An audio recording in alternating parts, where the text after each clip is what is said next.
നയിനിലെ വിധവയെ നിങ്ങൾ ഓർക്കുന്നുണ്ടോ? സകല പ്രതീക്ഷയും നഷ്ടപ്പെട്ടു. വിധവ, യൗവനത്തിലെ ഭർത്താവ് പോയി. ആകെ ഉണ്ടായിരുന്ന ഒരു പ്രതീക്ഷയാണ് ഒരു മകൻ. അവനെ ഇപ്പം മഞ്ചത്തിൽ കൊണ്ടുപോകുന്നു. ഭയങ്കര വിലാപയാത്രയാണ്. ആ വിലാപയാത്രയിൽ നമ്മൾ ഒരു കാര്യം അതിനകത്തോട് പറയുന്നു. നൈനെന്ന് ഒരൊറ്റ പ്രാവശ്യം ഈ ബൈബിളിൽ പറഞ്ഞിട്ടുള്ളൂ.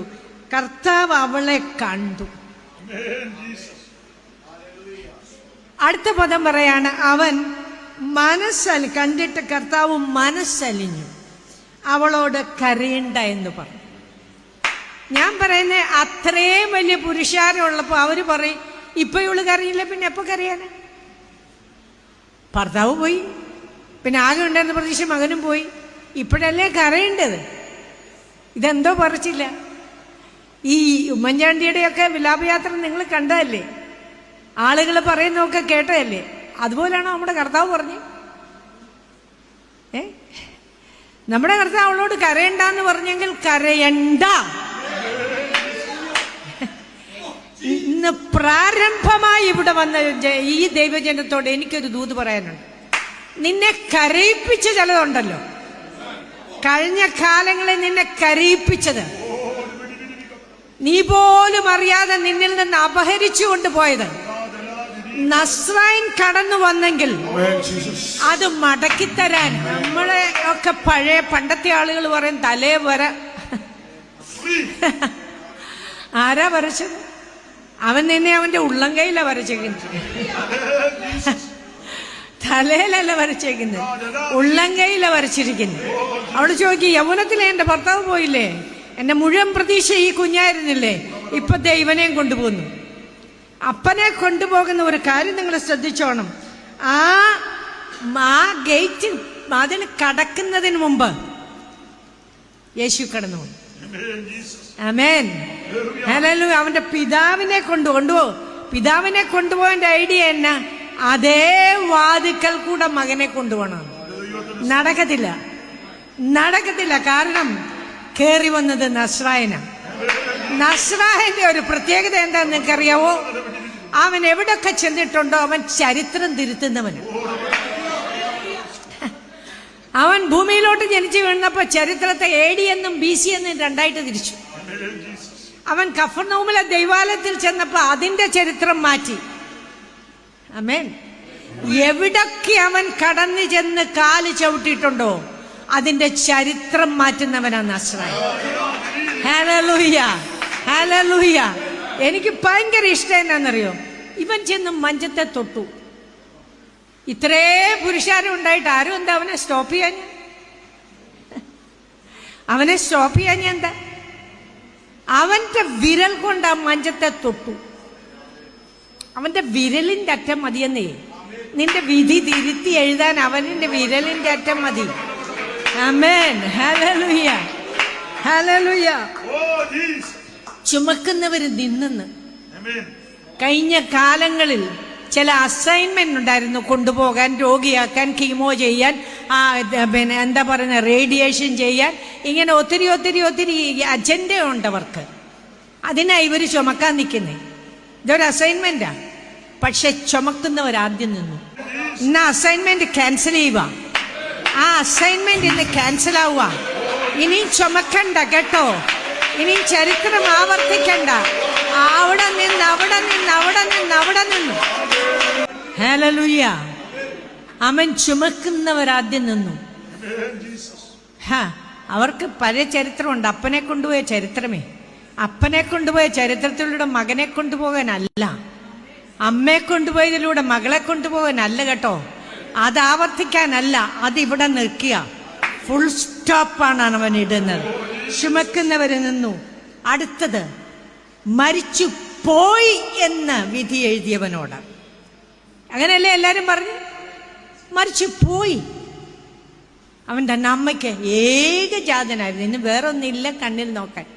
എൻ്റെ വലിയ മോനെ കൊണ്ടുപോയി. എല്ലാവരും പറയാം അനുശോചനം. ഞാൻ ചില കാര്യങ്ങളിലൊക്കെ പെന്തക്കോസിനോട് യോജിക്കാത്ത ചിലതുണ്ട്. ഇനി അത് പറഞ്ഞ് എന്നെ തല്ലാൻ വരണ്ട. അനുശോചനം എന്തിനാ അനുശോചനം? എൻ്റെ കുഞ്ഞവൻ്റെ അപ്പൻ്റെ അടുത്തോട്ടാ പോയി. ജാതികൾ പറയട്ടെ അനുശോചനം. നീ ഞാനും എന്തിനാ അനുശോചനം പറയുന്നത്? നമ്മുടെ മക്കളെ ദൈവകൃപയിൽ വളർത്തി അവർ രക്ഷിക്കപ്പെട്ട് സ്നാനപ്പെട്ട് അഭിഷേകം പ്രാപിച്ചവർ അവരെങ്ങോട്ടാ പോകുന്നത്? അതിനനുസരിക്കണം. ഹല്ലേലൂയ. കള്ളും കുടിച്ച് വഴിയാ നടന്ന് വണ്ടി ഇടിച്ച് ചാത്തല്ലോ. ആണോ? അല്ല, എൻ്റെ മക്കളും കൊച്ചുമക്കളും എല്ലാവരും സ്നാനപ്പെട്ടു, എല്ലാവരും സ്നാനപ്പെട്ടു. ആമേൻ. അതുകൊണ്ട് ഞാൻ പറഞ്ഞു, ഇവിടെ അനുശോചനം പറയാനൊക്കത്തില്ലെന്ന്. വേണേ എന്നെ ഒന്ന് അനുമോദിച്ചോളാൻ പറഞ്ഞു. ബൗച്ചറിയ മാസ്റ്റർ എന്നോട് ചോദിച്ചു, എൻ്റെ അന്നാൻറ്റിക്ക് ഇങ്ങനെ പറയാൻ എങ്ങനെ ധൈര്യം വന്നെന്ന്. ഞാൻ പറഞ്ഞു, ഒരു ദൈവശക്തി. ഞാൻ ഒറ്റക്കാര്യം ദൈവത്തോട് പറഞ്ഞുള്ളൂ, എൻ്റെ മോൻ മരിച്ചു കഴിഞ്ഞപ്പോൾ. ഞാൻ പറഞ്ഞു, അപ്പം ഞാൻ ചോദിച്ചിട്ട് നീ തന്നില്ല, അത് നിൻ്റെ ഇഷ്ടം. കാരണം മരിക്കുന്നതിന് ഒരാഴ്ച മുമ്പേ കർത്താവിൻ്റെ ദാസി ഫെബി എൻ്റെ അടുത്ത് വന്ന് പറഞ്ഞു, ആൻറ്റി എനിക്കിത് പറയാനും പറ്റത്തില്ല, പറയാതിരിക്കാനും പറ്റത്തില്ല. മിനിച്ചായൻ്റെ മുറുകെ ഒരുങ്ങിക്കഴിഞ്ഞു. ആൻറ്റി കരയുന്നതുകൊണ്ട് അധികം എടുക്കാത്ത. ആ സ്നേഹം നോക്കി, ആൻറ്റി കരയുന്നതുകൊണ്ട് അമ്മോനെ എടുക്കാത്തെന്ന്. അവൻ്റെ മുറിയെല്ലാം റെഡിയായെന്ന്. അതെന്തൊരു സ്നേഹമാണ്! എന്നോടുള്ള സ്നേഹം ഒന്നും ആലോചിച്ച് നോക്കി. ഞാൻ കരയുന്നതുകൊണ്ട് എൻ്റെ മോനെ എടുക്കാതെ ഇങ്ങനെ വെയിറ്റ് ചെയ്യാം. ഞാൻ പറഞ്ഞു, അപ്പാ ഒരു ചാൻസ് കൂടെ കൊടുക്കപ്പാ. പിന്നെ ഞാൻ പറഞ്ഞു, വേണ്ട, നിൻ്റെ ഇഷ്ടം, അത് നിൻ്റെ ഇഷ്ടം, എനിക്ക് ഇഷ്ടമുള്ള പോലെ ചെയ്യാൻ. ഈ കൈ കൊണ്ട് അവൻ്റെ കണ്ണ് തിരുമ്മി അടച്ച്. മരിച്ചു കിടന്നപ്പോൾ എന്തൊരു ശോഭയായിരുന്നെന്നറിയാം. അപ്പം ഞാനൊരു 2 കാര്യം പറഞ്ഞു. നീ ചോദിച്ചപ്പോൾ ഞാൻ തന്നല്ലോ, എനിക്ക് 2 കാര്യം വേണം. ഒന്ന്, ആ ഹാളിനകത്ത് നിൻ്റെ പ്രസൻസ്. കണ്ടത്തിക്കാർ വരും എന്നെ ചോദ്യം ചെയ്യാൻ, എൻ്റെ ഹസ്ബൻഡിൻ്റെ വീട്ടുകാർ വരും. അവരൊക്കെ അനുഭവിക്കുന്ന ഒരു ദൈവസാന്നിധ്യമാണ്. 2, ഞാൻ കരയാൻ പറ്റത്തില്ല, ഞാൻ കരയാനൊക്കത്തില്ല അവിടെ. അപ്പം എന്നോട് അവിടെ കർത്താവിൻ്റെ ദാസൻ ചോദിച്ചു, അന്നാൻ്റെ 2 വാക്ക് പറഞ്ഞു. ഞാൻ പറഞ്ഞു, എനിക്ക് ധൈര്യമില്ല മോനെ പറയാൻ എന്ന് പറഞ്ഞു. പക്ഷേ ജോസ്റ്റിയോട് ഒരു പാട്ടുപാടി, നീ മാത്രം മതി. ദൈവമക്കളെ, എൻ്റെ മേൽ ഇറങ്ങി വന്ന ഒരു ദൈവശക്തി എന്ന് പറഞ്ഞാൽ ഒരു മനുഷ്യർക്ക് താങ്ങാൻ വയ്യാത്ത. പെട്ടെന്ന് ഞാൻ മൈക്ക് മേടിച്ചുകൊണ്ട് അവിടോട്ട് ചെന്ന് നിന്ന് ഞാൻ സംസാരിക്കാൻ തുടങ്ങി. ചിരിച്ചുകൊണ്ടാണ് ഞാൻ സംസാരിച്ചത്. ഒരു മകൻ മരിച്ചു കിടക്കുമ്പോൾ ഒരമ്മ ചിരിച്ചുകൊണ്ട് അങ്ങനെ സംസാരിക്കും. ദൈവത്തിൻ്റെ അത്യന്ത ശക്തി എൻ്റെ മേൽ വന്നപ്പോൾ ഞാൻ ആള് മാറിയതുപോലെ ആയിപ്പോയി. ഇന്ന് ഞാൻ ഈ ആദ്യമായിട്ടാണ് അസുഖം വന്നിട്ട് ഇറങ്ങിയത്. അത് നിങ്ങളോട് പറയാമല്ലോ, ആദ്യമായിട്ട്, അതും തിരുവല്ല പട്ടണത്തിൽ ഈ മോനുമായിട്ട് വരാൻ ദൈവം ഭാഗ്യം തന്നു. മോൻ ക്ലാസ്സിൽ നിന്ന് പറയാതെ ചാടി വന്നിരിക്കുകയാണ്, തിരിച്ചുകൊണ്ട് വേഗം വിടണം. അപ്പോൾ പക്ഷേ ഈ മനുഷ്യനോട് എൻ്റെ സ്നേഹം ഭയങ്കര. ഈ അനീഷ് കാവാല്, ഞങ്ങൾ തമ്മിലുള്ള അടുപ്പം ഭയങ്കര അടുപ്പം. അത് ഈ നാട്ടുകാരെന്തോ പറയുന്നത് അതെൻ്റെ വിഷയമല്ല. ഞാൻ അദ്ദേഹത്തെക്കുറിച്ച് എന്ത് പറയുന്നത് അതാണ് എൻ്റെ വിഷയം. എനിക്ക് ഭയങ്കര അസൂയ ഈ മനുഷ്യനോട്. എന്നാന്നറിയും, എൻ്റെ ദൈവമേ, ബൈബിളൊക്കെ ബൈഹാർട്ടാണ്. ഈ ഫോട്ടോഗ്രാഫി മെമ്മറിയാണ്. നമ്മളെടുത്ത് വായിക്കാൻ തുടങ്ങുമ്പോഴത്തേക്ക് ഒരു അധ്യായം പറഞ്ഞു കഴിയും. എങ്ങനെ അസൂയപ്പെടാതിരിക്കും? ഇതൊക്കെ കാണാൻ നീ കാണേണ്ടത് ഇതൊക്കെയാണ്. മനസ്സിലായില്ലേ? അങ്ങനെ ഒരു മനുഷ്യൻ എന്നോട് പറഞ്ഞു, 2 മിനിറ്റ് ഇവിടെ വന്നിരുന്നാൽ മതി. എനിക്ക് നോ പറയാൻ പറ്റിയില്ല.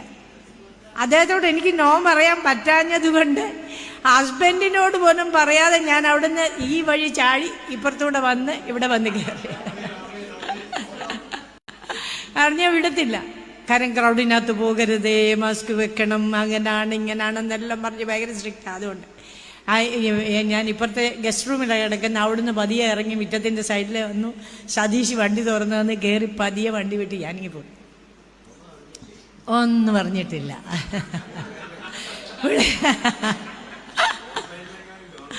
അത് ഭാഗ്യത്തിന് സുവിശേഷം കേൾക്കത്തില്ല, അതുകൊണ്ട് കാണുമെന്നും പേടിക്കണ്ട. അങ്ങനെ നോക്കിയൊക്കെ പറഞ്ഞ് കരയണ്ട. എന്നിട്ട് അടുത്തത് പറയണം, ബാല്യക്കാര എഴുന്നേൽക്ക എന്ന് ഞാൻ നിന്നോട് പറയുന്നു. കണ്ടോ? ബാല്യക്കാര മരിച്ചു പോയെന്ന് വൈദ്യശാസ്ത്രം വിധി എഴുതി, ലോകം വിധി എഴുതി. ബാല്യക്കാര എഴുന്നേൽക്ക എന്ന് ഞാൻ. അതാണ് ആരായി പറയുന്നത്? അഖിലാണ്ടത്തിൻ്റെ ഉടയവൻ, സർവഭൂമിയുടെ നാഥനായവൻ. അവൻ പറയാണ്, come on, get up. ആമേൻ. എഴുന്നേൽക്ക എന്ന് ഞാൻ നിന്നോട് പറയുന്നു. അടുത്ത വാക്യം നിങ്ങൾ നോക്കണം. മരിച്ചവൻ, ആമേൻ, ആമേൻ, ഹല്ലേലൂയ, മരിച്ചവൻ എഴുന്നേറ്റിരുന്നു, സംസാരിക്കാൻ തുടങ്ങിയെന്ന്. ഹല്ലേലൂയ. ഇത് കർത്താവിന് ജനത്തെ അറിയാം. കാര്യം പരീശന്മാരും ശാസ്ത്രിമാരും പുറകെ നടന്ന് കുറ്റം കണ്ടുപിടിച്ചുകൊണ്ടിരിക്കുക. അപ്പം ബാല്യക്കാരൻ എഴുന്നേറ്റിരുന്ന് അവർ പറയും എങ്ങനെയാണോ പൊങ്ങിയത്, എങ്ങനെയാ വല്ല ഈ എന്താ പറയുന്നത്, ഈ പിന്നെ ഭൂമിയുടെ ഗുരുത്വാകർഷണം വിട്ടുപോയതുകൊണ്ട് അവൻ പൊങ്ങിയതായിരിക്കും എന്നൊക്കെ വേണേൽ നമ്മുടെ കർത്താവിനെ കുറിച്ച് പറയും. കർത്താവ് പറഞ്ഞു വേണ്ട, ഒരു സംശയം വേണ്ട, എഴുന്നേറ്റ് സംസാരിക്കട്ടെ. അവൻ എഴുന്നേറ്റിരുന്ന് സംസാരിക്കുവാൻ തുടങ്ങി.